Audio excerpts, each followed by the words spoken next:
Hey guys, what's up? Lee here. So, as promised, you all are getting the all-female panel edition of the RCWR show that was hosted by the beautiful and the lovely Tammy and by Dragunn. I had to do a lot of editing on this one because, true story, something weird was going on with Skype. Like, normally when I'm just doing the show by myself in the switchboard via Spreaker, there's no issues with the audio whatsoever, because those of you that check out the show every single week, you all know that what you hear on demand and on the downloads, that's basically what was recorded initially, except I just go back in and I do a little bit of cleaning up as far as noise reduction, pops, things of that nature. But once the show was over and done with and I was playing the audio back, sadly, there was a lot of reverb. I mean, a lot. And I kept adjusting the settings, and you'll be able to tell this within the first several minutes. Now, I tried to do my very best to make the necessary edits where I saw fit, but at the same time, I didn't want to sacrifice too much of the dialogue that was coming about during this initial show between the ladies. So for those of you that may be a little bit sensitive with hearing, just want to let you know the first couple of minutes, I would say probably about the first 10 minutes of the after show, there is some strong reverb that you're going to be hearing. But as you continue to listen, the audio progresses to be much better. I would say after the 10-minute mark, that's when things really start to clean up a little bit. So for those of you that are checking this out now on demand and on the downloads, you have a very powerful button at your disposal, which is the fast forward button. And you can easily just go on ahead, get right to the meat and potatoes of where the audio really starts to pick up. But I noticed like within the first 10 minutes, and you can hear me play around with it. So it's not a situation where we just go several minutes. I'm actually listening to them in real time, but I also was listening to what the people that were checking out the stream live were hearing, and so I definitely was able to try to adjust on the fly. Honestly, I thought everything was fine, but that's Skype for you. And honestly, a lot of people have just been saying, my God, fuck Skype. Skype keeps doing all this weird, crazy stuff, and I'm definitely at that point where I'm trying to get away from that. But other than that, overall, I think you guys will thoroughly enjoy this edition of the RCWR show. And I tell you what was really cool about this, these girls, they make a lot of great points during this after show. But what I really loved and appreciated the most was here in Ebony, you have somebody that had trained to be a pro wrestler for many years. To a point, she actually was offered a WWE developmental deal.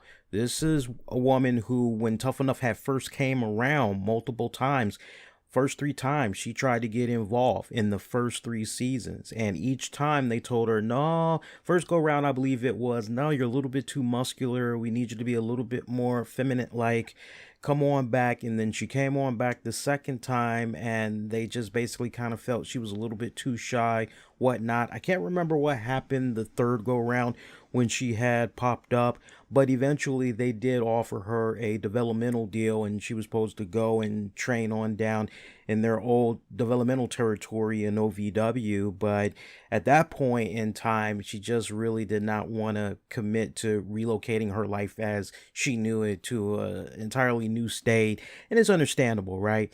But she's always had that love and appreciation for wrestling, and as you're listening to her, she goes over some pretty interesting points of observation for this pay-per-view event. So I like the fact that you get that expertise in Ebony, aka Dragunn, and then with Tammy, you get the casual wrestling fan that's not checking out Raw or SmackDown, NXT every single week. Like, if it's on the television, that's one thing. She may watch a few minutes, but she's on the go, so she is just a casual fan, right? So these two people, not marks, not smarks, so none of that, none of those labels apply to these people. These people are just, at the end of the day, straight up folks that are checking out the WWE product. One, because, hey, always had that love and appreciation for wrestling. The other, well, my man watches it, so once in a blue moon, if I see that it's on, I'll watch a little something with him, but I'm kind of not really into it. So completely different perspectives is what you're getting here. So you can't beat that. That's awesome, right? All right, so enough of me talking, right? Because I'm done. Let's go ahead. Let's pass it on to the women. You will catch me this Tuesday with a special edition of the RCWR show. I'm going to be coming on a little bit early, probably. I'm going to come on at 9 p.m. Eastern. It's going to be for this week only. And the only reason why I'm doing that is because I just realized we got the Crown Jewel pay-per-view event that's going to be happening this Friday. So, yeah, we'll talk about all that a lot more. But go ahead, kick on back and enjoy. Again, Dark Dragon and the beautiful and the lovely Tammy doing their thing with the Evolution After Show. Enjoy.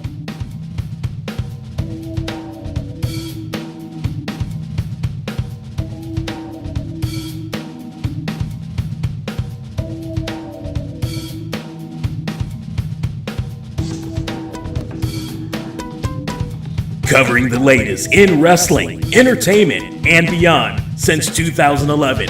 You're listening to The RCWR Show. And now your hosts, Dark Dragon and the lovely Tammy K.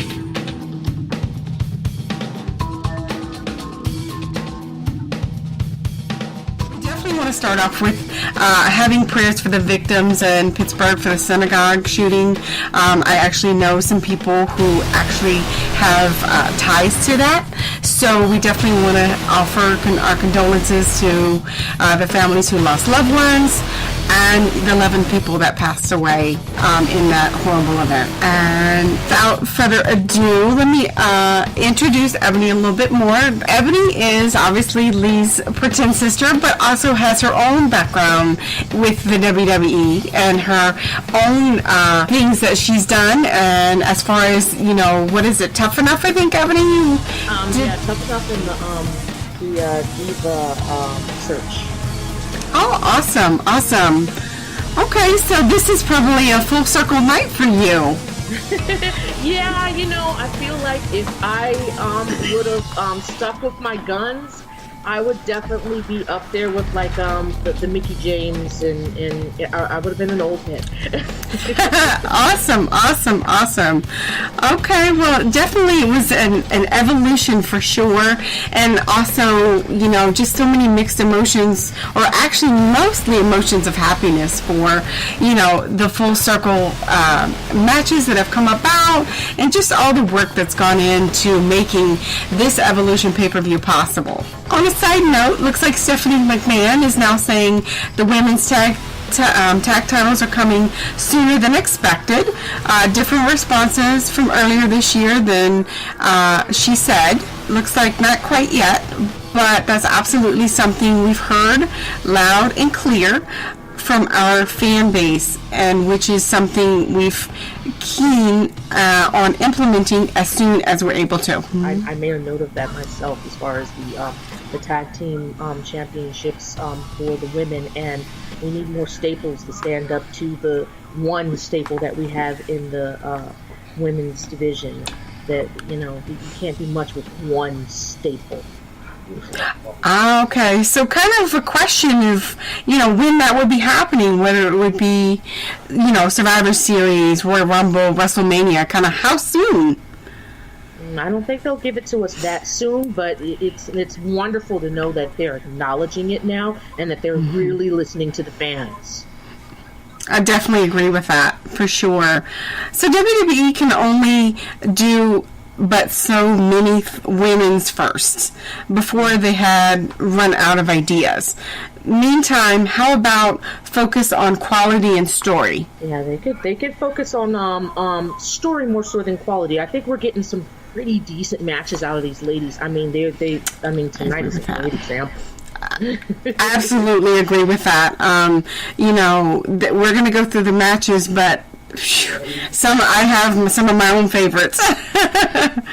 Okay, so it looks like the R-Truth in Camilla's Renee Young pre-show. What did you think about that? That was kind of interesting, wasn't it? You know what? Let me tell you what I wrote down right here. And I have some big bright stars right beside it. I wrote down, and I don't care what folks say right here, but this is just how I thought about it. Truth is on drugs. On some serious stuff. I mean, I love his promotions, and every time he comes up with something wacky, it always sends me for a reel. And he says, what did he say? He said that he's challenging Carmella for her SmackDown Championship title, and he couldn't wait to have his match right there on Evolution, and I love that spot. It's kind of like, let's see, what show are you watching? Yeah, he is in his own little world, Absolutely. So then we go to kind of Tyler Perry, Brie Bella, Tiffany Haddish, little skit there. That was kind of interesting. With Brie out of her attire, it kind of was like, okay, wait a minute. For half a second, it was like, okay, wait, who's that?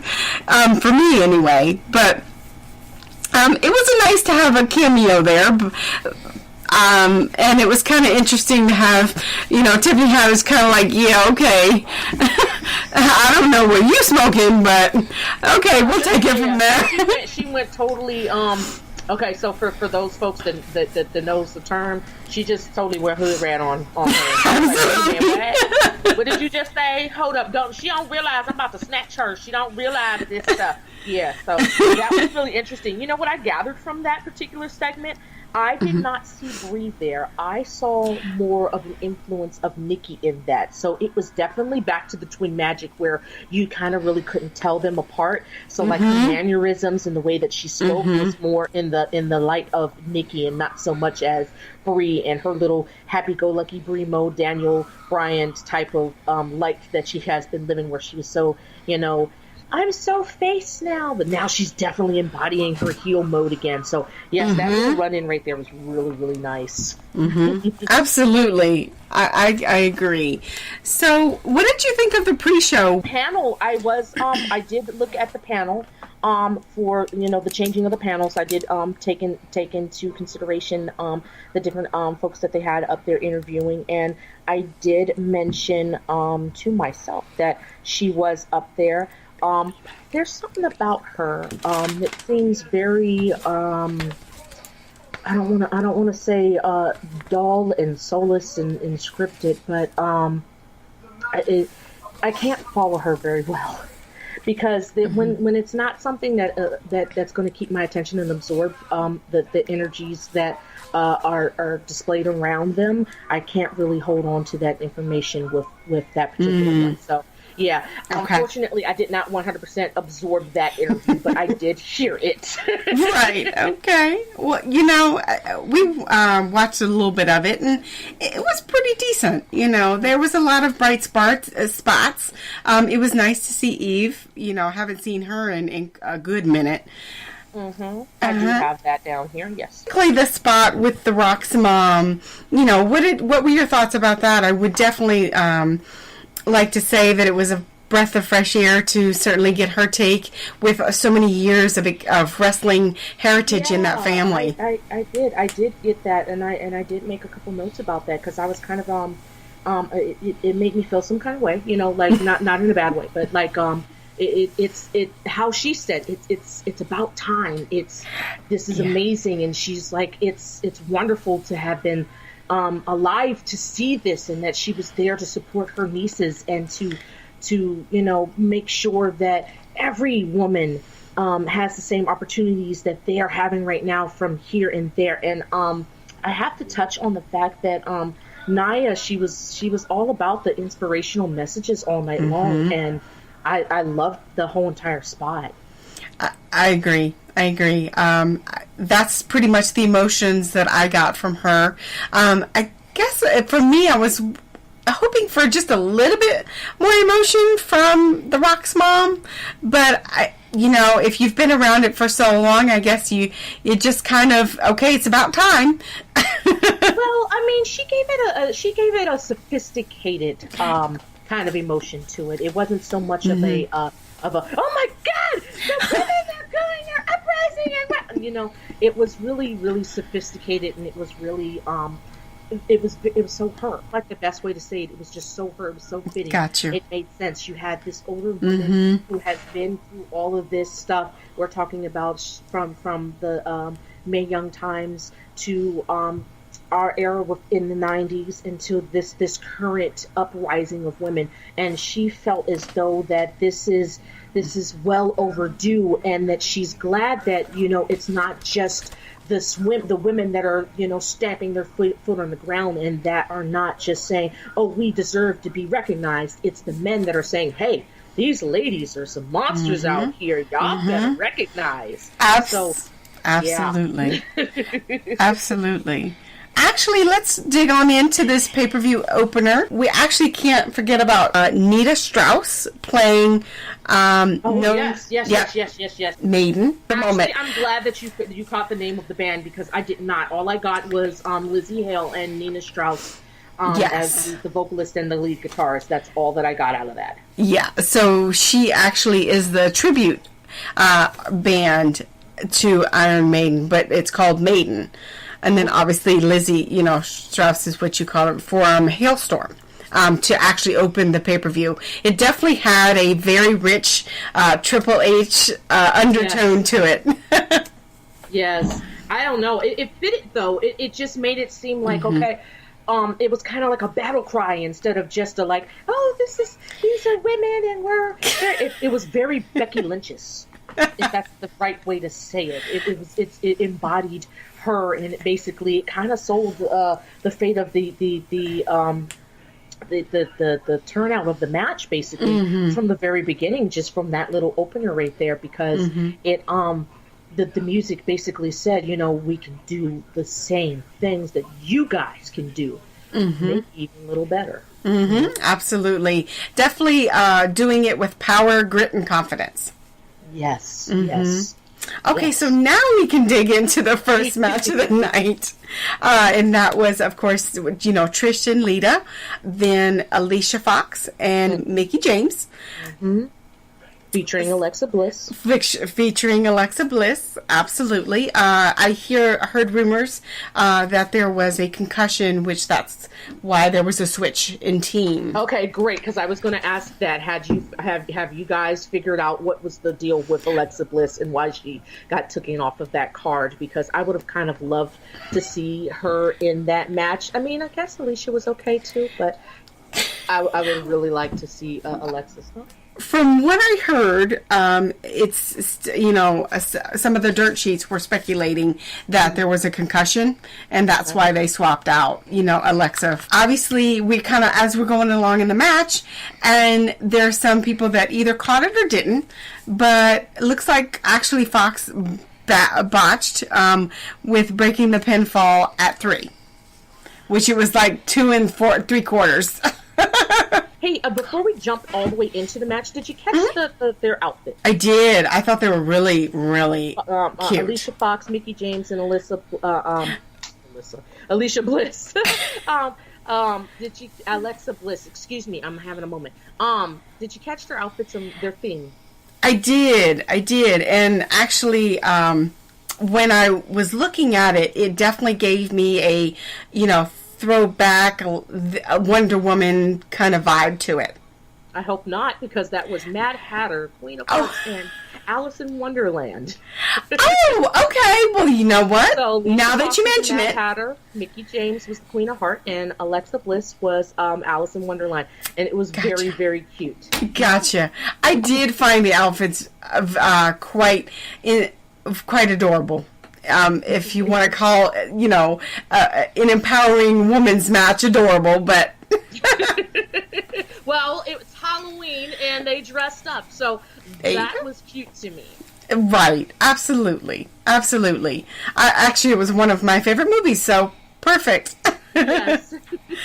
Pretty much the highlights of that match. I'm sorry to say, it was a little lackluster. It was not... Yeah, it kind of pretty much was. It was an opener for a reason, folks. It was an opener for a reason.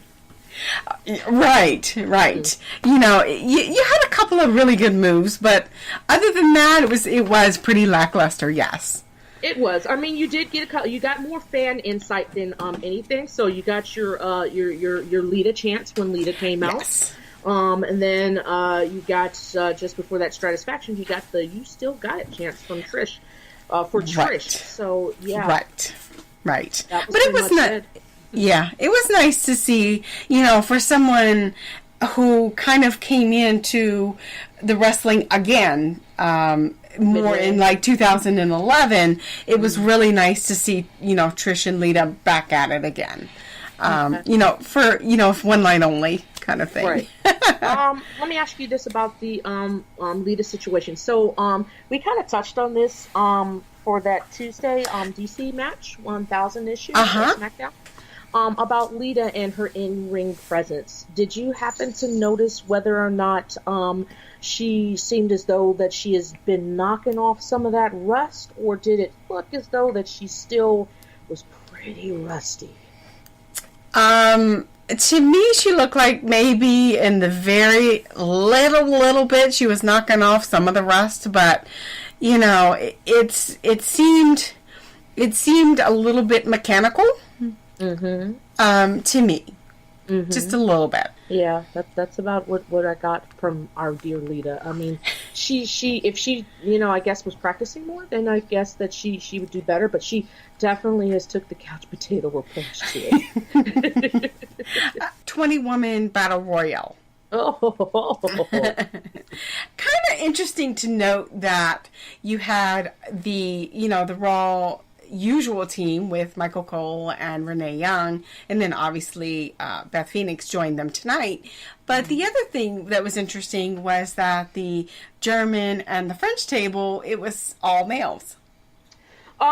Yeah, well, that's unfortunately that's typical, and I did make note of that. So it was somewhere along the line I made note of that of the Deutsch table and the Mexican table and how they were all male, but that's typically always. You would figure that they would have kind of like passed in some female commentators for the match, considering the I'm going to be saying the wrong word, but see considering how big the event is for women and whatnot, yeah. And actually, the funny thing is, and I didn't mean to cut you off, but the funny thing is, and I was kind of thinking about this a little bit earlier, but I know this is a really big event for WWE and obviously the first ever, but, the funny thing is that when you really look at it, it's not the first all-women event, to where you have Shine and Shimmer and all of those other independent companies that are actually done this already. Yeah, but it is a first for WWE, so it's in their minds. You got to think about it. They see themselves as their own little world. And yes, we've got our Shine and we've got our Shimmer and we've got our other companies out there that blew up their women's division long before WWE decided, oh, well, I guess we should stop being so sexist and go on ahead and follow through with the rest of the world.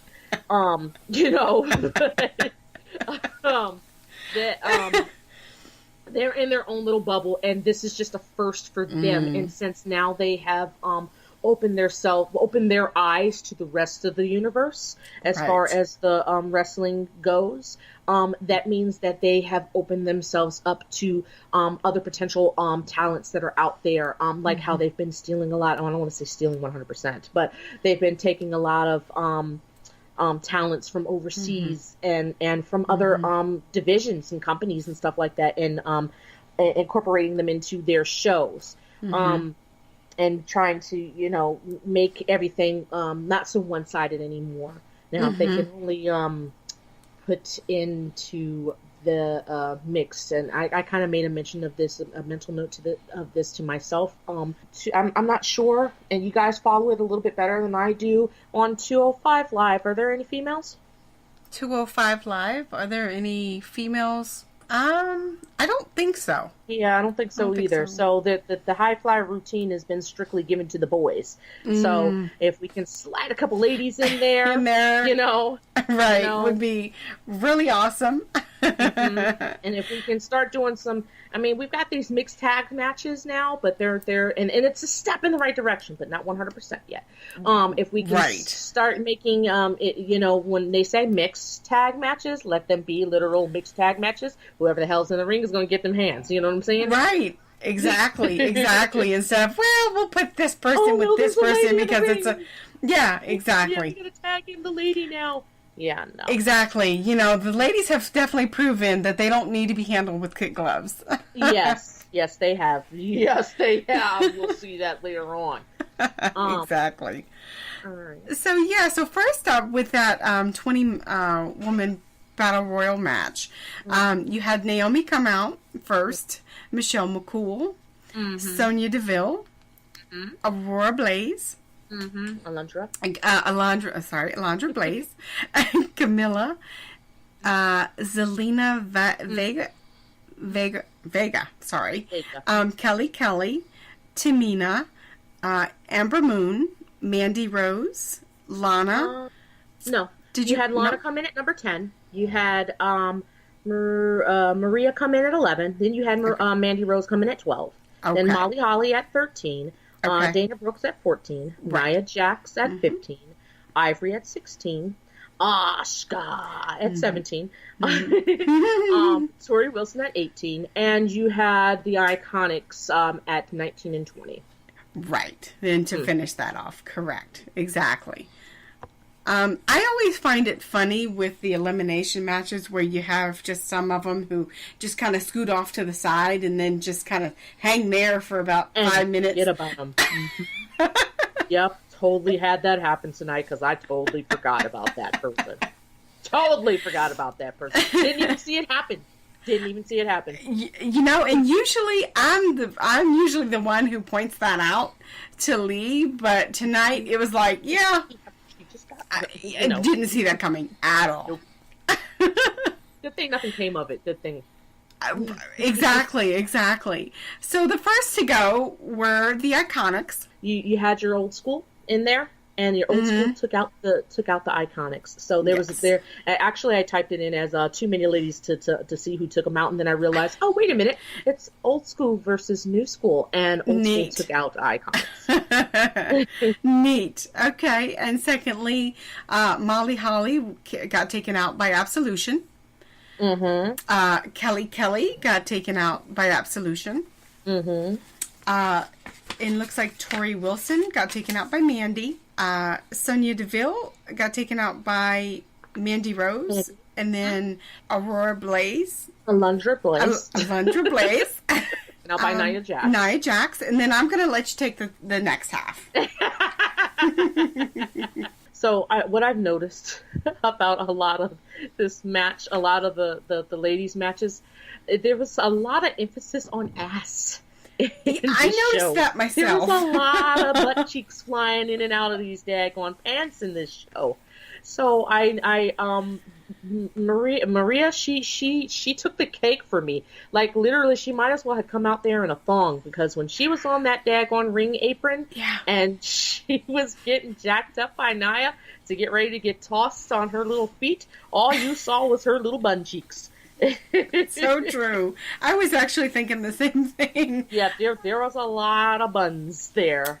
Then from there you have the kind of like face off between Nia and Tamina, and it was kind of like a what's up cuz moment. And then I don't know about you guys, but our service kind of glitched out and it looked like it repeated itself, so I'm hoping that it didn't repeat itself and that Lana just kind of put herself in the way twice like an idiot. No, that was something scripted because it happened on our end too. Okay, well that was stupid, but for her troubles, Tamina took out Lana. And then it became a nice big old suplex party. Yes. I'm not sure if you had the same issue that I had. Could you tell Beth Phoenix and Renee Young apart in commentary? Yes. Okay, only by a little bit. I could not. They both sounded identical to me, and I got a lot of I got a lot of really crazy stuff out of Renee, and we've all heard how this dragon does not care too much for Renee Young's commentary. But there was a lot of little interesting things that she said throughout the night that I just couldn't help but to hold on to. But this particular one, I'm pretty sure it was Renee that said it when they all did the giant suplex party. Her comment was, "I can't believe the ring didn't just fall apart." Oh yes, I did remember that, and it was like, well, what do you mean? Right. I'm like, oh, what is this? What the hell is that supposed to mean? Oh yeah, I mean, the four 200 to 350 pound guys wouldn't, make yeah, it. they wouldn't do that. So I'm just, what's your point about that? What does that mean? So then from there we had Mandy Rose was taken out by Carmella. Then Dana Brooks by Ember Moon, and that's when Ember Moon got on her let me take people out by train. Right. Michelle McCool got the upper hand on a couple of folks and looked like she was gonna be hanging in there for a little bit longer than she did. But I guess Ember Moon said that's not happening, honey, and took her out. Pretty much, yes. Yeah. My buddy Naomi. This is the match that I thought, or the particular one where I wasn't quite 100% sure, but you guys clarified that for me. So Naomi was taken out by Tamina. It just happened so fast. That's all that it was for me. It was just like, pew! Yes. Like Michelle got taken out by Ember Moon, and then Naomi got taken out, and I was like, wait a minute, what the hell? And she just went flying out the ring, and I was like, was that Tamina that just took her and tossed her out the ring? What just happened? Yes. The last couple of minutes of the match, it was like, okay, left and right, just talk. Yeah, you could tell that it went over more than they wanted it to go over, because they kind of shortened up their intros by a lot. And by considering the time that the show actually ended, I don't know if it was 100% supposed to be slated to go to 10:30 or about 10:30ish, but it looked like it was supposed to stop at maybe about 10 o'clockish, and it just kind of went over those 20 minutes. And it was probably because this 20 women battle royale. Right. Yeah. And how did you feel about the commentating overall? The commentating. Besides Renee Young, apparently we've kind of already established that part. I you know what? For the very first time, and like for a long time, I had a problem with Cole too. But for the very first time, I was kind of glad that Cole was there, because he kind of helped them out in spots where they were losing step, and I don't think it had anything to do with the fact that these were the ladies that were commentating. I think it had more so to do with the fact that they are as commentators not as experienced as Cole is. So the parts where you would feel as though that they literally were just giving you their natural reaction to something, which is not 100% good for commentary. It's like, oh great, you have a natural reaction to it, but you have to put it in a way that the audience is going to understand it as well. They literally just took their natural reaction and they just went with it, and they just put it out there. They were like, oh my god, somebody just got flipped. What the hell? You heard in their voices and in their influxes that at some point in time you just swear that somebody's going to be like, oh my god, this shit is ridiculous. Right. Right. But I think they did a good job in commentating. Other than some of the comments that they made were kind of just like, really, there were a few little comments like who was it in the end? I couldn't tell if it was Beth or Renee that was saying it when they just kept saying flesh. I'm like, can you stop saying flesh? I didn't catch that, to be honest with you. Yeah, they just kept saying flesh, like we'll get back into it, and I'll point it back out then to you. But yeah, they just kept saying flesh, and it was just like, why is that the word of choice here? Why can't we use another word? I don't know, hand, arm, leg. Yeah, using flesh, it just doesn't sound. Yeah, or something like hindquarters or what, yeah. But they other than that, they did a good job for the ladies part. But I am grateful that Cole was there to kind of steer them back when they were kind of wandering off into another directional plane of where they shouldn't been. Yeah, I definitely agree with that too. We had Mandy taken out by Carmella. We had Dana Brooks by Ember Moon, Michelle McCool, Naomi. Carmella was taken out by Ember Moon, and I'm not sure what happened, what took place in there. Where the I assume this was probably the Michelle McCool with the crowd's reaction. Nope, it was Ivory. Sorry. Yes. It was Ivory and Asuka kind of going head to head, not 100% head to head, but they were kind of getting ready to get into some stuff, and the crowd kind of exploded with the "You Still Got It" for Ivory. So that was kind of really cool in her respect mode. And then Asuka said, yeah, that wasn't cool enough, so she kind of like kicked her the hell out the ring. Right. That definitely got a big pop with the audience for sure. You got a good pop out of that one. So then we got a lot of "Let's Go Embers" chants going in there, and then Tamina got taken out by Ember, and we got some more "Let's Go Ember" chants, and then I was kind of confused at this point, because this is when a girl, what's it, Zelina came out, and out of nowhere, I don't even remember her. I swear to God, I don't remember her disappearing. I don't either. I don't remember her disappearing at all. It didn't.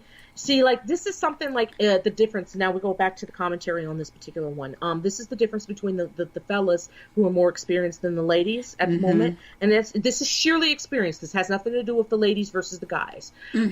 But the fellas would have caught this fact that she dipped out of the ring.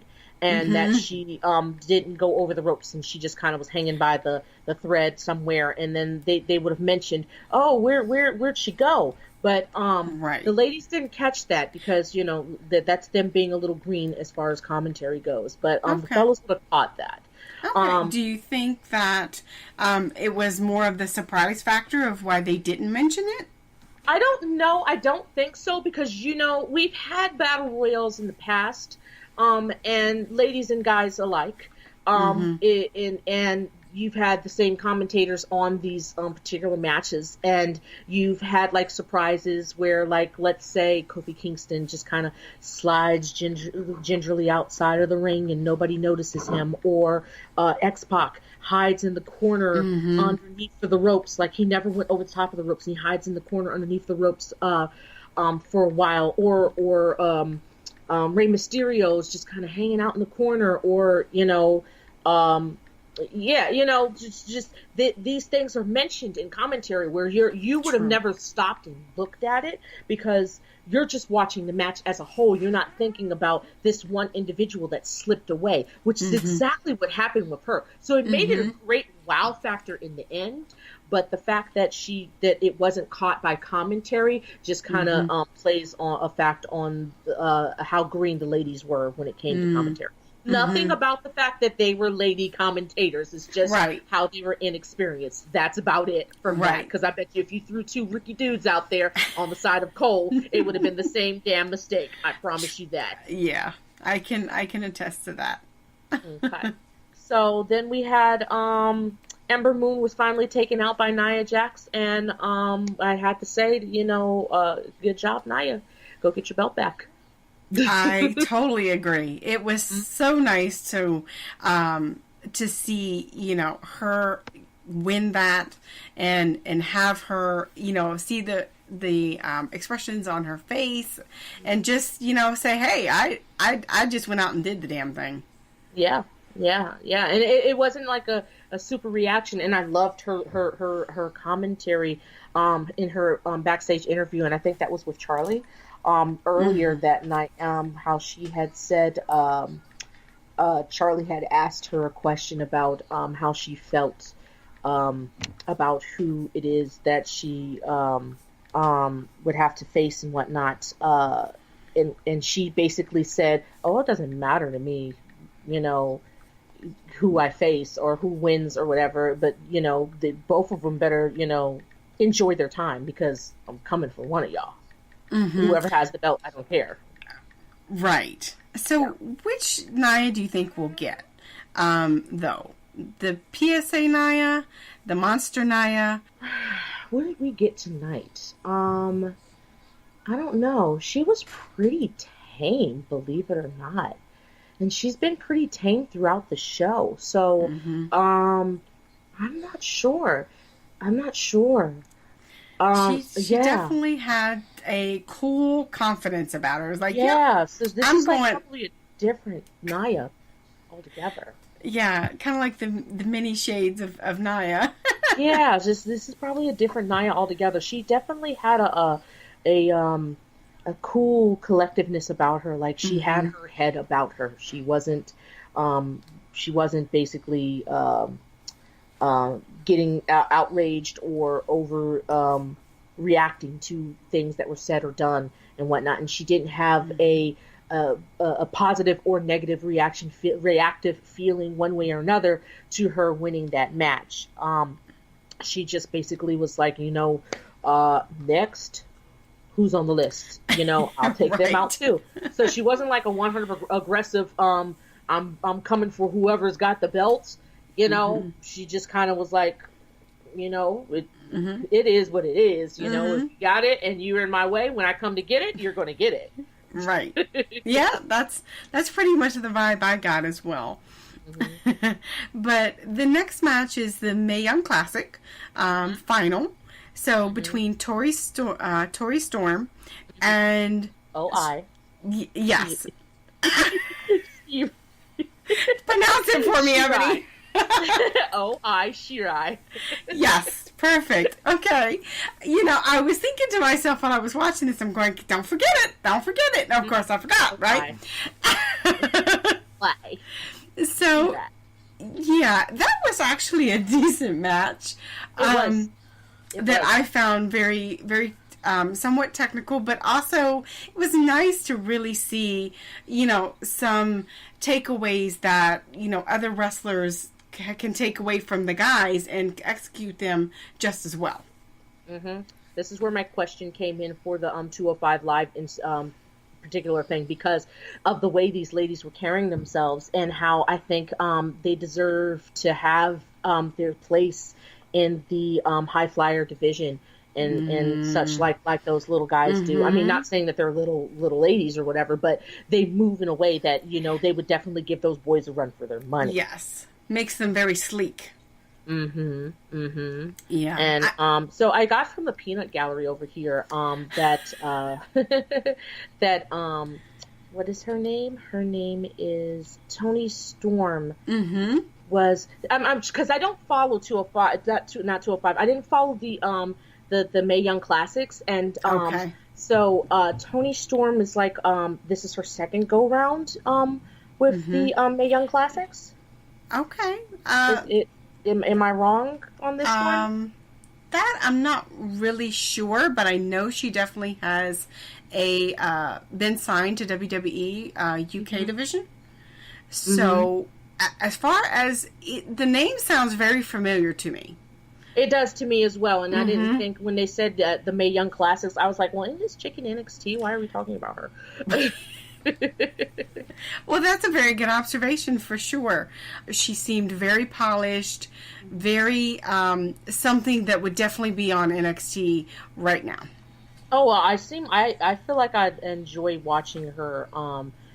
She's there's a couple of people that you kind of like put in lights, and you want to see more of them. When you see them the first time, and you wish that you can see more of them. Like you've got a lot of downgraded ladies and gentlemen that are on like the NXTs and the 205s lives that are not getting as much hype as you would think that they would. And then there's a lot of good talent that runs through the NXT and the Mae Young Classic, and we don't get to see them afterwards. And if we do get to see them, it's in some random indie fact that we got to see them in some piece of tabloid instead of like live on screen somewhere where you're like, oh man, such and such dropped the ball on that one. They really, cracked the bed and they didn't, they let that person go. When you have all these ladies compete for the Mae Young Classic,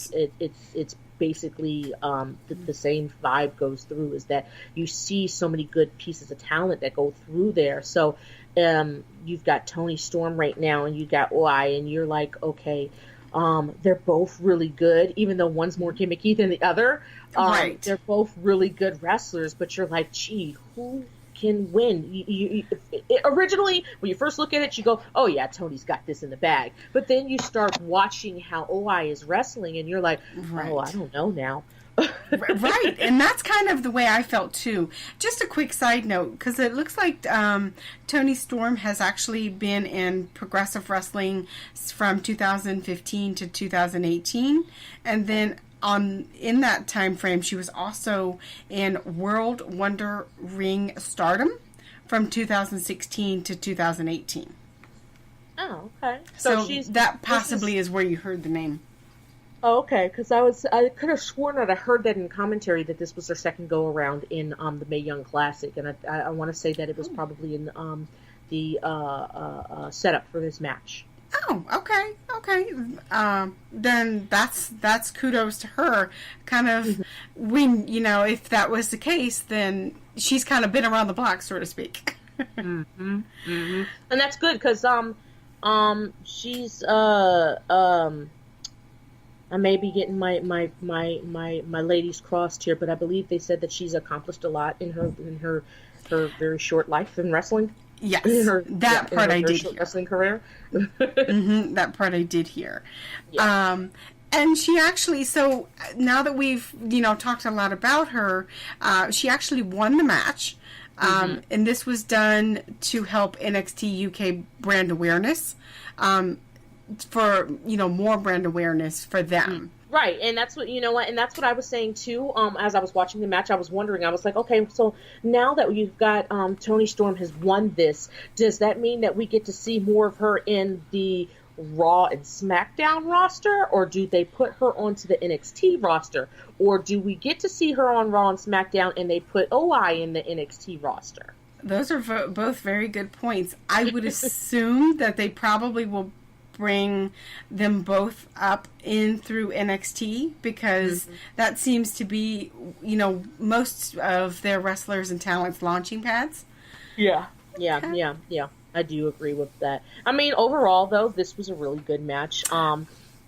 Between both the ladies, they put their little souls out there, and truly, I'm not going to 100% say that. Oh yeah, one did more than the other to deserve it, but the cards fell the way that they did, and somebody had to win, and somebody had to lose.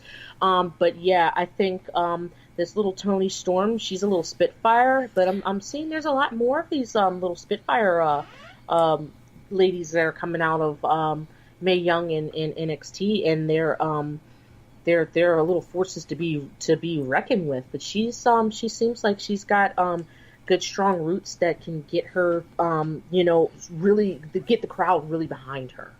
I agree with that wholeheartedly.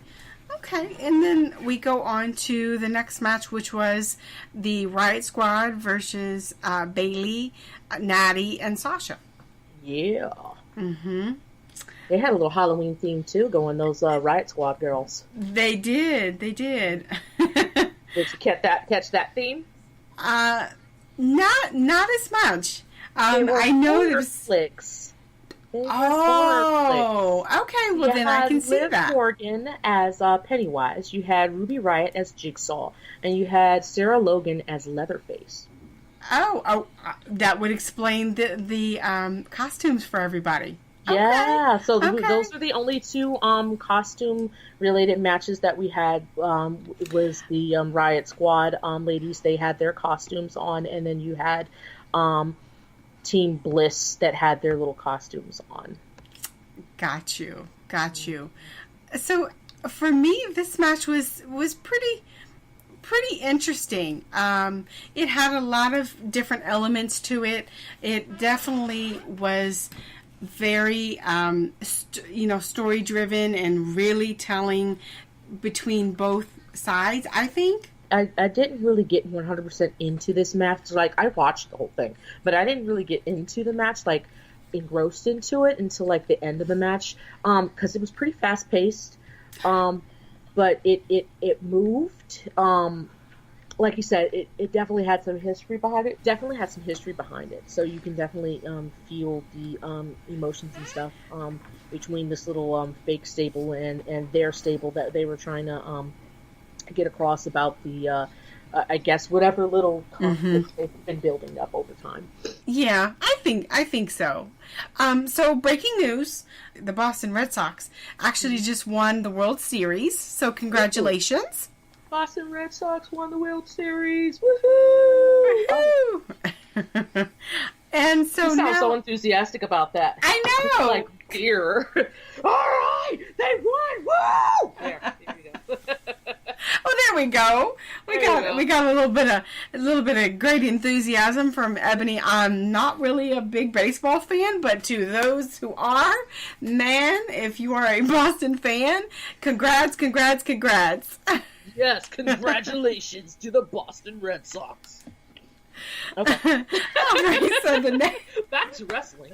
Yes, back to wrestling. Short intermission. So NXT women's match between the Pirate and Kairi Sane and Shayna Baszler. I loved this match. No, the peanut gallery is dying laughing on my end. Yes. Kairi. I did personally like this match a lot. It definitely had a lot of heart. It, definitely was match for match until kind of toward the end. She was like, from the jump, I was like, this is a big girl. I'm digging the vibe that I get, and like I said, I don't follow NXT, but I was getting her vibe, and this is all before she got down to the ring. We're talking about from just the small 2-minute segment just before the actual match started. So the recap just before the actual match started, and I was loving the build up behind it, and I was trying to catch their full call names that they were giving them. So you had Kairi Sane is the Pirate Princess, and you have Shayna Baszler as the Queen of Spades, and there's something else that goes with that I didn't catch the rest of the tagline. But what I was told about Baszler is that and this, I said to myself that she seems like a more of an Undertaker-ish type of, if you have to compare her. But from my little peanut gallery over here, I was told that she's like Baron Corbin and Samoa Joe. She's a good mix of the pair of them. That's actually a really good analogy. Yeah, I could understand that. Absolutely. I actually remember her in her MMA, a couple of the fights that I had seen for her, and she is a true badass. She looks like a little beast, and then when I first saw her, the first thing that I said that came to my mind, I was like, oh, they're going to pull this chick, they're going to make her win, and they're going to pull her off of NXT and put her fucking on Raw, and she's going to give freaking Ronda a run for her goddamn money. I can so see that happening. Yeah, I didn't catch. Yes. I don't know the ladies' names. So there was three of them yes, sitting on the sidelines all together. Yes, those were the two ladies that were sitting on the sidelines. Yes, Marina Sharif, Jasmine Duke, pretty much to set up for horsewomen versus for horsewomen. I saw it and I was like, okay, I can see this happening. I don't know, but if they're gonna use this at her winning the title as her step up to start to make her changes, go away. To start her make her change and her transaction onto the main rosters.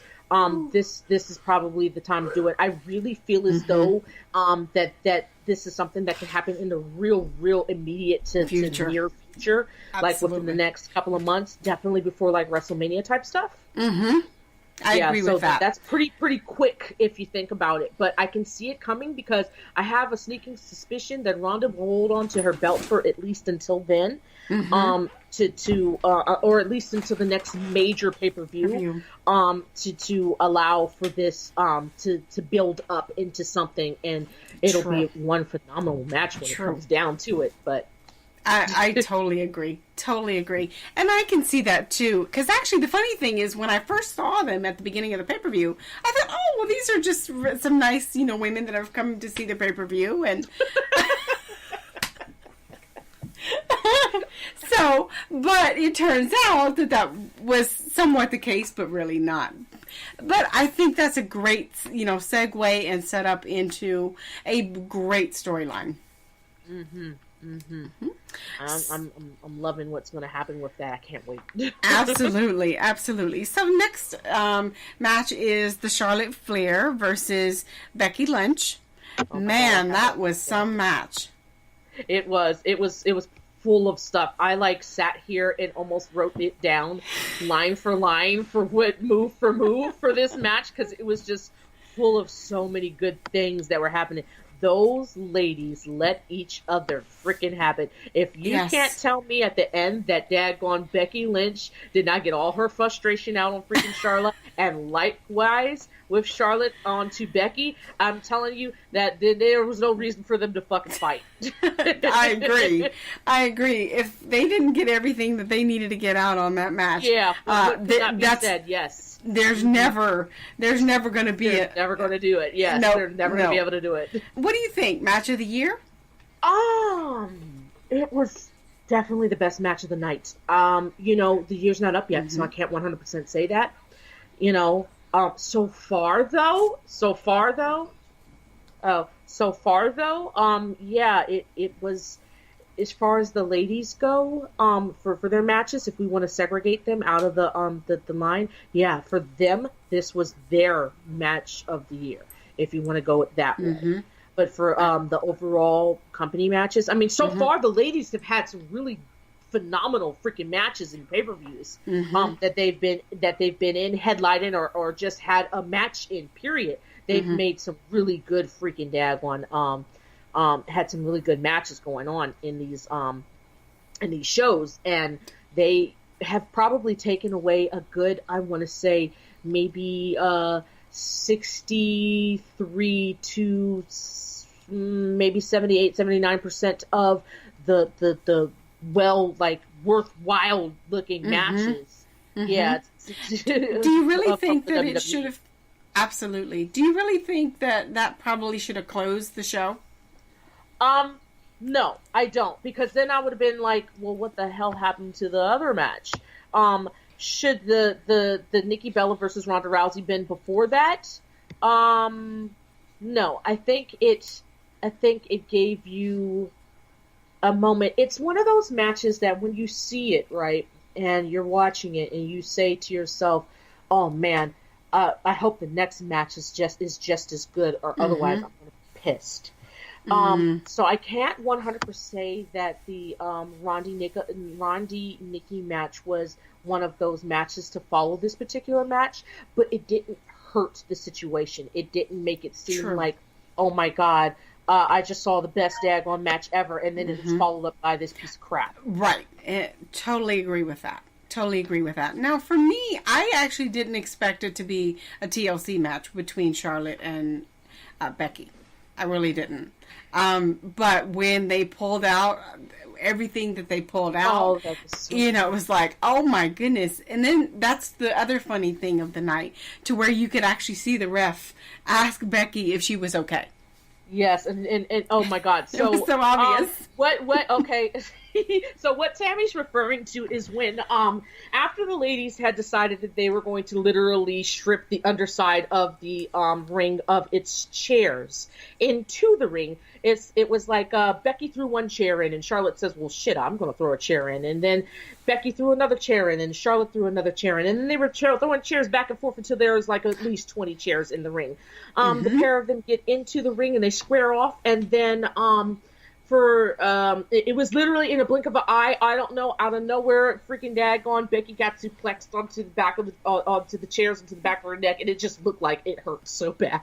I know. You could just see the expressions on. Yeah, it just looked like it hurt so bad. It was just like, oh my god, I'm hurt myself. Oh, my back. Oh, And you could see the whelps and the cuts on them. Yeah, they were those ladies. I mean, I made my, like I said, I made my literally call for call match, and those ladies got fucked up.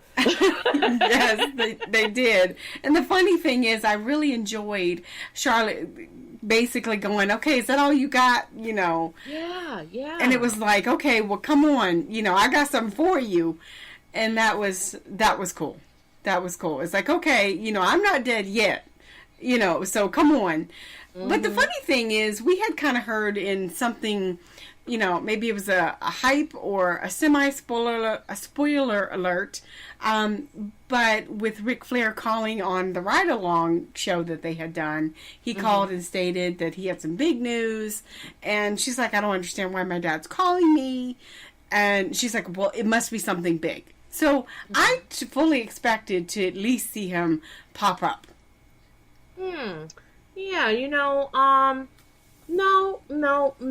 I think there's good reason for him not being there. And it has nothing to do with Charlotte and stuff like that. And now maybe he had news for her, and I don't think it was anything to that effect. But I think that in that particular instance, it's not one of those, okay, how many times can you see Flair get happy or excited or cry because his daughter won, blah, blah, blah. Well, she didn't win. You're going to have him come out and cry over top of her daggone battered body.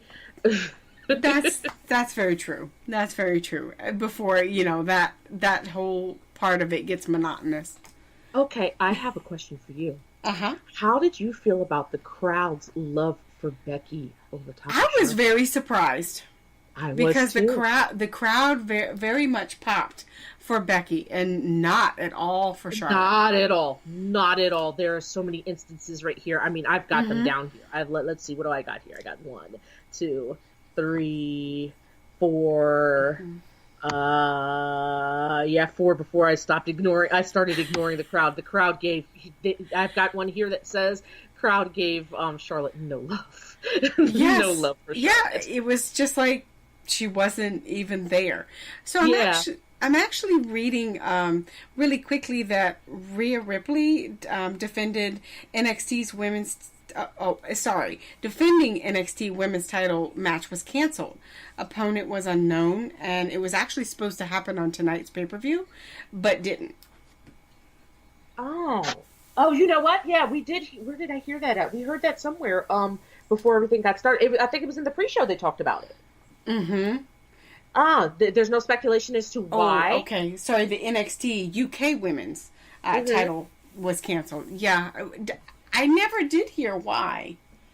No, because that's all that I heard of it, is that they were supposed to have been that, and then we looked it up before the show actually started, and then it said there was 7 shows on the card, and we were like, really? So that's probably what happened, where the show was supposed to go into about 11 o'clock, and it wound up getting dropped to 11:30 because of the missing show. Okay, that makes perfect sense now. Yeah, because I was thinking usually most WWE pay-per-views are somewhere between 10:45 and 11 o'clock. Yeah, exactly. Usually they go 11 and just maybe a couple of minutes over. Like 11:06 is their threshold. Yes, exactly. Yeah, so they were missing a match. Okay, yeah. So that's kind of why it ended early. Yeah, there was only 7 matches through the card, and I was like, wow, okay, so this is it? And I'm like, I was like, this match is going to last until 11 o'clock, and I'm thinking about the Ronda and Nikki match now, and I was like, it's 9:40. This match is going to last till 11 o'clock? Right. We kind of, I was kind of thinking in my head going, I see these, there's only this many matches left. I don't see it lasting till 11 o'clock. So now we have it. Yeah, so that explains it perfectly. So here's something that I picked up, or rather the hubby picked up while we were watching tonight's show for this particular match, for the Charlotte and Becky match. So did you notice how much Charlotte acts, looks, talks, sounds, moves, emulates her father while she's wrestling? Yes. Yes.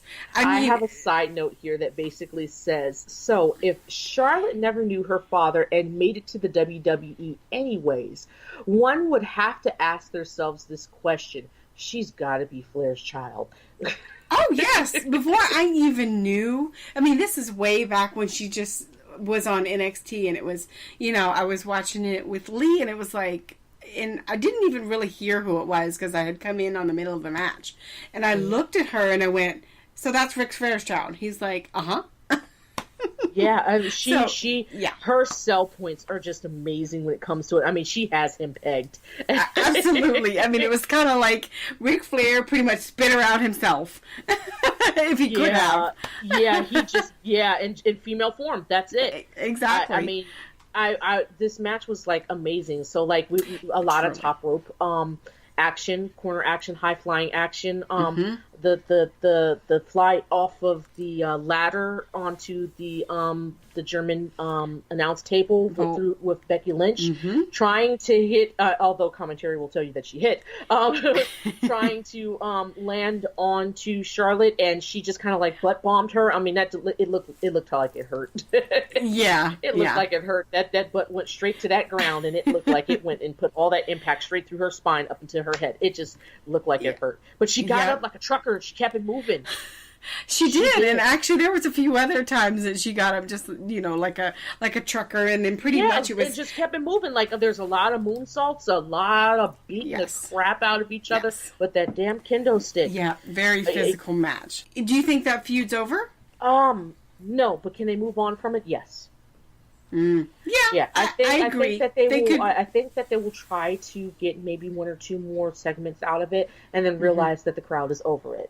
They've had their last hurrah when it comes to that, and they should let it go at this point. And I'm not saying make them become best friends again, or make Becky a face or whatever you want to call it again. I think they should stay in their respective lanes. But I think now that now that that's over with and said and done, that chapter it's not 100% closed, but that chapter has been read and the page has been turned. We need to start a new chapter, and maybe somebody else need to be like, okay, well, Becky's been doing just a little bit too much yapping. Let's find something to put in her mouth to make her shut up. And somebody else comes along and tries to shut her up. Exactly. And thus the story continues with a new rivalry.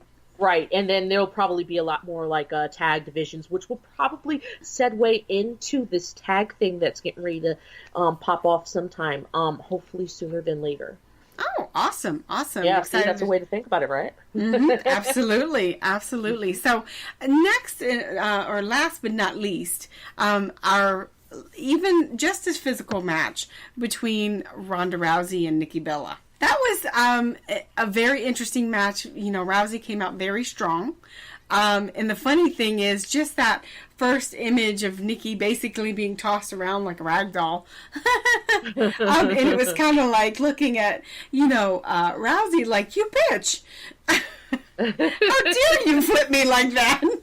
Yeah, there was a lot of flips. I've got that here, that there's a lot of flips with her very doing much flips. so. Now, here's one thing that I want to mention about her and her doing her flips, and the part about people need to take time to do what it is that they are trying to do. And I get WWE, they're like, oh, Ronda Rousey is this big name, and we want to put her over as soon as we possibly can. The girl has not had enough training. Now, every day she gets better, and I will commend her for that. But if you've noticed, like I noticed, and I'm sure now that I'm bringing it up, Lee will definitely piggyback on this.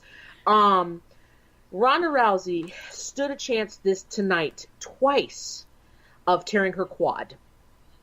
And that's because of the way that she was planting her feet, and she was not squatting to flip Nikki over her. She just did a straight hard flip.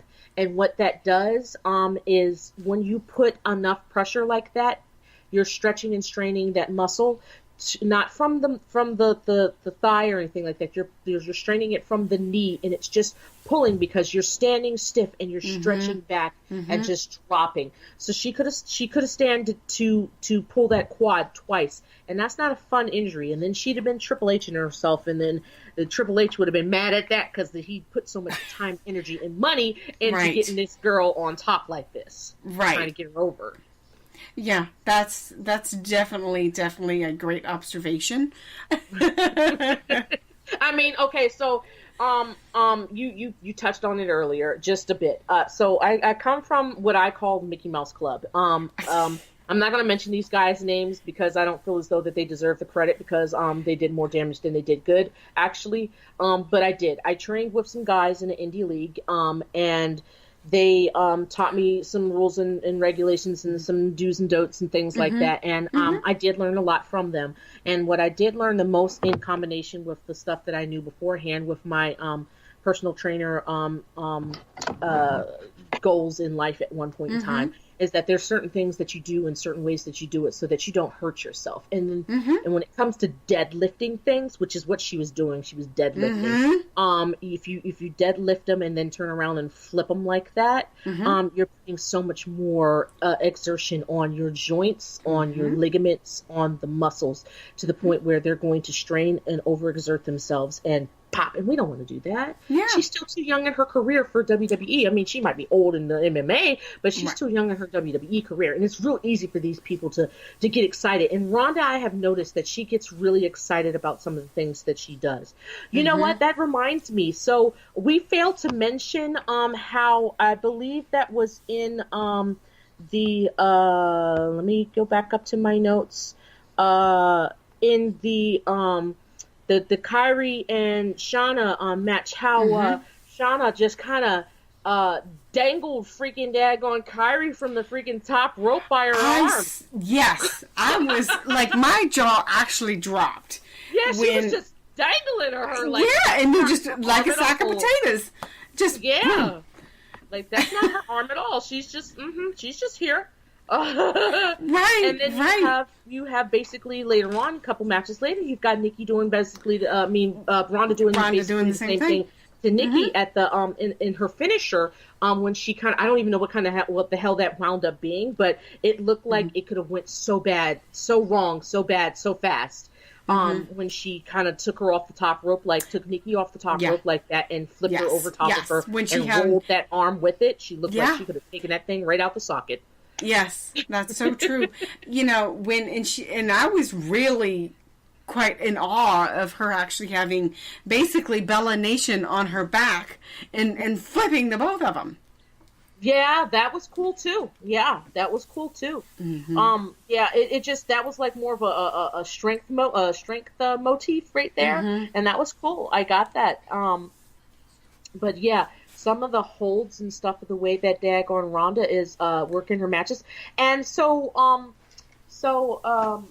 Brian pointed out to me, which was something that I had to agree with him on, was that Nikki was really the general in the match. And you have to think about it, and it's not the fact that Nikki was the is the heel, because typically your heel is your ring general, but it's not the fact that she was the heel of the match that made her the ring general. It's more so the fact of, definitely 100% Nikki had the experience, and you can tell that she was putting Ronda over. And Ronda is very, very good. And this is what makes her good right now, and this is why they did so much to put her over so fast. Ronda is really good at selling the shit out of a move, no matter what the hell you did to her. If you daggone took her finger and bent it back just ever so slightly, she's going to make you think you broke that son of a bitch. Right. I totally agree. How about the match? Do you think it was a mediocre match? Or do you think it, really was like maybe, a 7 to 9 out of 10? Yeah, it was probably like a later digits. It was a really good match. I'm not going to, like I said, how we talked about earlier with the, Lynch and Flair match, it was a good segue to it. It was a great post match. It did not 100% disappoint, but it didn't make you go, "Ooh, wow, that was so much better. That was so much better than the match that preceded it." They were kind of equal, if you want to think about it, as far as like the intensity of it, regardless of the fact that the one was shorter than the other one. It was still pretty intense, and it kept you engaged. So even though there was less detail involved in the Ronda Nikki match, it definitely made you be involved in it, so you didn't feel like, oh my god, this is the match that I gotta go take a piss. Right, exactly. Yeah, bathroom break. Alright, let's go to the car before all the rest of the fools come out of the lot. Exactly. So it was a pretty decent match. It seemed like a little bit almost like Cena versus Lesnar, with Brie acting a little bit like Heyman interfering. Yeah. If you wanna look at it that way, yeah, there's some shades of that in there. There are. And if you look at a lot of the ladies' matches now, and I hope that it's not 100% that's what they're doing, is like, let's take some matches and review some matches, and then we'll just kind of set up some stuff around that and basically copycat these matches and put these ladies in it. I don't see that happening, though. But you can kind of look at some of them and say, okay, this is about that quality of match where now, instead of them referring back to the Lesnar's matches and the whomever's else, the fellas matches, they're going to refer back to that Nikki. Remember that Nikki Ronda match when they did that? You know? Exactly. Which is actually a great thing for the ladies, which is what they were trying to imply. I love the last man standing match, last woman standing match. Yes, I totally agree. When it comes to that particular aspect of the evolution. So they did their job as far as making it known, putting this platform out there and making it really widely known that, hey, the ladies can do the same damn thing that you fellas can do. And yes, you've got these other genres out here that are basically supporting their women a little bit earlier than we have supported ours. But they're not doing it in the way that WWE is doing it, and that's what kind of puts them above the rest of these folks, is that how they're presenting the information that they've been given in a new light, instead of making it seem like it's old and now we're trying we've tossed our hat into the pen on this particular one. From that super rollover from the top rope, it was kind of it was a little lackluster in that ending, because it was just kind of like, it was like, all right, somebody got hurt, hurry up, you know, 3 seconds and she's tapping. So what do you think, rematch with this one, or who's her next opponent? I think they could probably go with a rematch on this particular one. And if it wasn't be a rematch, it'd probably be okay, well, let's move on to Brie. Either way, I think this rivalry between the two of them, between the three of them, is going to go on for a minute. Yeah, that's the way it seemed when I was, kind of really just reviewing everything. That's the way it seemed. Yeah, it's not over. I mean, it seems like it was over, but it's not over. Like, not by a long shot. And they just started getting into the meat and potatoes of it, especially with the going back and forth about each other's basically personal lives and stuff like that. Yeah. You know what I thought was funny? So there was a comment that Ronda had made at the top of the show, which was just before the actual show had started, about how she was going to let me go all the way back to the top of my stuff. How she was going to basically fuck Nikki's face up and make it unrecognizable. Oh yes, I remember that comment. Did you catch how Nikki's face was good, but Ronda's face was real fucked up? I noticed that. Yeah, it sounds like the tables turned.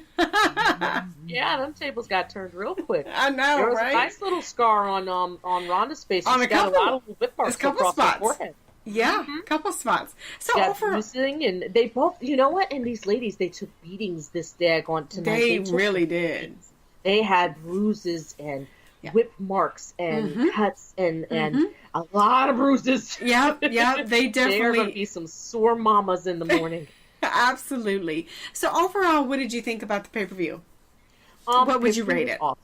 I really I liked the Nikki and Ronda match. That was a really good match. I really enjoyed the Charlotte and Becky Lynch. I loved the notes that I took on that one. It just made it so fun to take the notes on that particular one. The best match that I would have to say that I personally liked, and it's just probably because for the potential of what's going to happen and how I see her character being developed in the future, was the Kairi Shane and the Shayna Baszler match. Just because of how the both of them have really good standing in that the NXT community and beyond. The rest of the matches, they were kind of like your they were good matches, but they were kind of like your typical I see this every night on Raw match. Yeah, kind of like filler matches, I think. Yeah, definitely like filler matches. The Mae Young Classic match was a really good match. All the matches were pretty decent. The Flair Lynch match, and you know why I'm going to say that? Because it's one of the first. It's not the first in all of wrestling altogether, but it's the first in WWE history to have a last woman standing match. So that and its outcome and how much the crowd was involved with it, how much the social media was involved with it, how me at home was involved with it. I think that it brought light to basically that pissing match when it comes to the guys and the ladies about anything you can do, I can do better. And if you threw these chicks in a cage with that on top of it, I bet you they would have jumped. I bet you they would have jumped. The moment they added that ladder in, I mean, how often do you see the ladies jumping off the ladders, putting themselves through tables? You really don't see it that much. You don't see it that much. And that's in any of these places. You don't really see it that much. But here, this was probably one of the first times that I have seen in pay-per-view status, ladies going through tables and doing the same stuff that the fellas are doing and getting out there and basically 100% making that name be coming to light of saying, we are women, we are here to stay, and we are not going anywhere. Right. So at this point, do you think that they kind of made this pay-per-view their own, or do they have some catching up to do with other promotions? I do think that they have to do some catching up with other promotions because I know that what is it? Turner.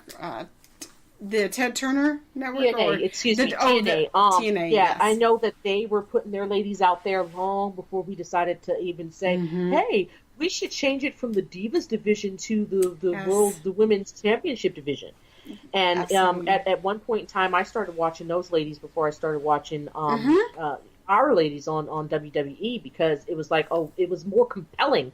And their show was doing so much better over there with just the ladies wrestling. You know? And then WWE could stand to have that, too. I mean, we've got our main eventers with our fellas, but, you know, if you decided, okay, well, you know, majority of our card, because some crap is going on, or we're going to let the guys take a break, and you threw majority of your card being the ladies, you're not going to disappoint. And nobody's going to be like, well, wait a minute, I was waiting to see the Cenas and blah, blah, blah, right. you know? Right. You know? Nobody's going to blink an eye. I totally agree. You know, kind of like the women's promotions we have, you know, out with the WOW, the WEW, WSU, and Shimmer. And you have absolute great points as far as, you know, with having the TNA or Impact. Way back when I actually got into wrestling again, you know, Lee and I would actually watch the Impact matches. And through, they would be better than what you would see on WWE. Right. Totally better. And, you know, like Velvet Sky, and then, of course, back then, Mickey James was there. And it was just thorough, great technical matches that got you involved and intrigued.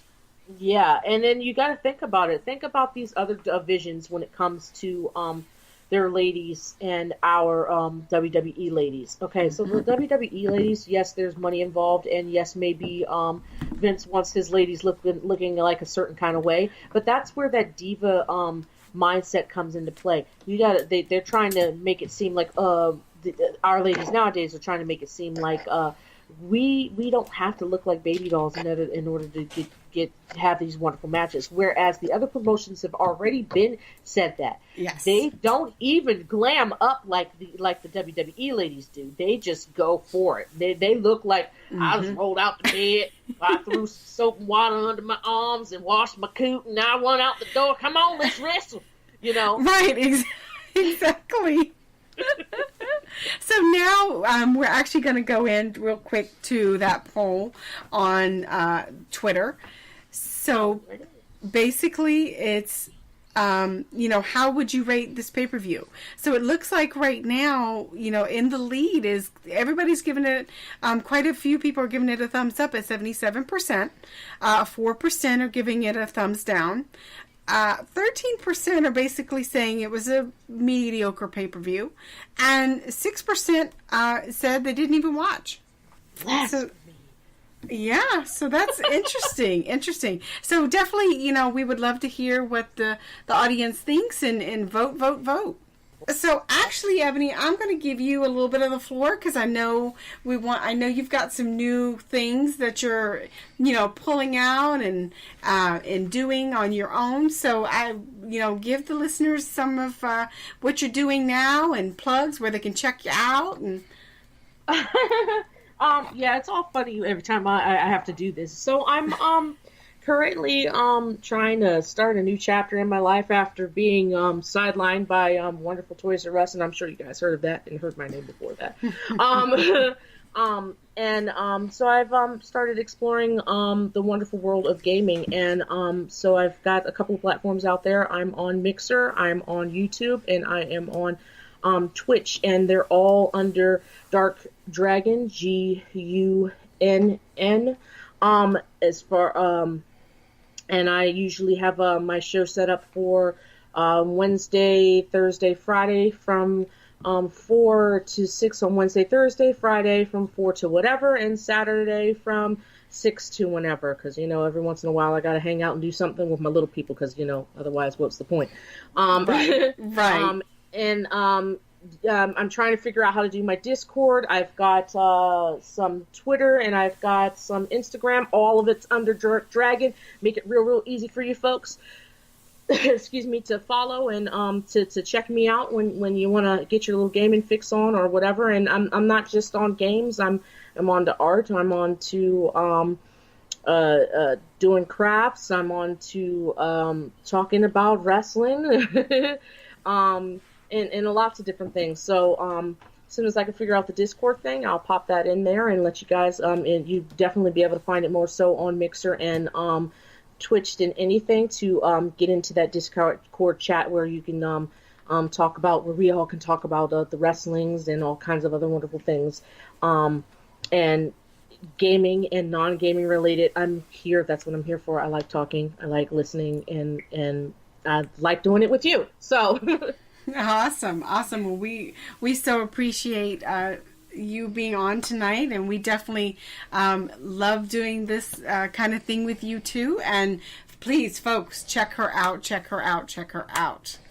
And we're definitely going to first of all plug a little bit for the show, so you can definitely find us on Facebook, Twitter at the RCWR Show. Please hit that subscribe button. We promise that we are only going to hopefully be on once a year. Otherwise, you'll have Lee back tomorrow, actually on Tuesday nights at 10 p.m. Eastern. But it was totally fun getting out of our element, Ebony, I think, or at least my element for sure, and doing this show for you guys. Guys, big props to Tammy. She did a wonderful job. Please let her know in the comments and such below. She did a wonderful job. I think you did a very good job. I mean, this is not my normal thing. I don't normally talk, but this is more. I know a little bit more than in this related genre, and I think you did an excellent job. Oh, well, thank you, Ebony. That was really nice of you to say. I appreciate it. There was some names there that I was like, I'm gonna get them, and then it was like, yeah. No, you did good. You did good. Okay, so well, we're not folks, going to criticize for that. Oh, well, thank you. Well, folks, thank you so much for checking out yet another post edition for the WWE programming. Please check out Lee on Tuesday night, 10 p.m. Eastern, on YouTube and Spreaker. And at this time, have a good night. Thanks for listening. An Infinity One Productions presentation, keeping it honest, insightful, and interactive.